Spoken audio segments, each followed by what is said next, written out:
In a computer network, in order to transfer any information or data from a sender to receiver, we need certain components.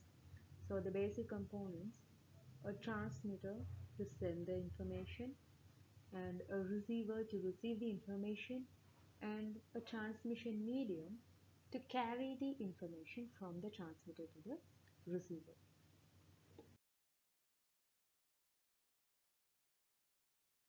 Signals can be either analog or digital. Analog signal is a continuous waveform. It is most commonly known as sine waveform. And digital signals are voltage pulses. It can be either high voltage or low voltage, or ones and zero we can say. So, in these either of these forms, the information will be transmitted through the transmission medium.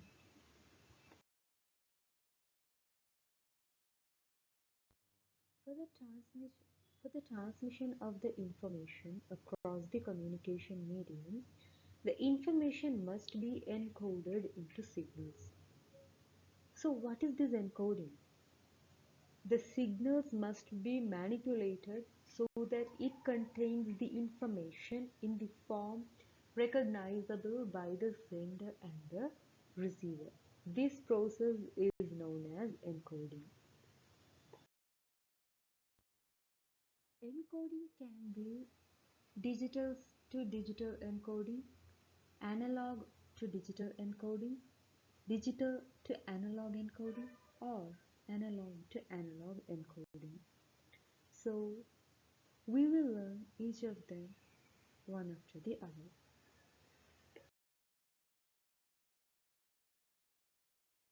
Digital to digital encoding, also known as line coding.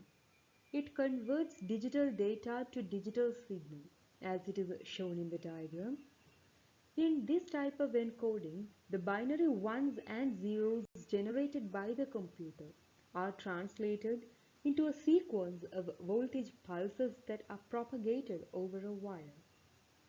For example, when you transmit data from your computer to your printer, both the original data and the transmitted data are digital.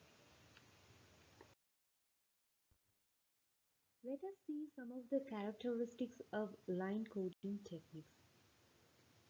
The characteristics of line coding techniques are number of signal levels, bit rate versus baud rate, DC components, signal spectrum, synchronization, and cost of implementation. What is number of signal levels? The number of signal levels refers to the number values allowed in a signal to represent data. Bitrate. The bitrate represents the number of bits sent per second, whereas the baud rate defines the number of signal elements per second in the signal. Depending on the encoding technique used, baud rate may be less than or equal to the data rate. DC components. After line coding, the signal may have zero frequency component in the spectrum of the signal, which is known as the direct current, that is DC component. DC component in a signal is not desirable because the DC component does not pass through some components of a communication system, such as a transformer, leading to distortion of the signal or error at the output. Signal spectrum. Different encoding of data leads to different spectrum of the signal. It is necessary to use suitable encoding technique to match with a medium so that the signal suffers minimum attenuation and distortion as it is transmitted through the medium. Synchronization. To interpret the received signal correctly, the bit interval of the receiver should be exactly same or within certain limit of that of the transmitter. Any mismatch between the two may lead wrong interpretation of the received signal. Finally, It is desirable to keep the encoding technique simple enough such that it does not incur high cost of implementation. Thank you for watching the video. Please subscribe to my channel. You may also visit my blog stepwithc.blogspot.in. See you!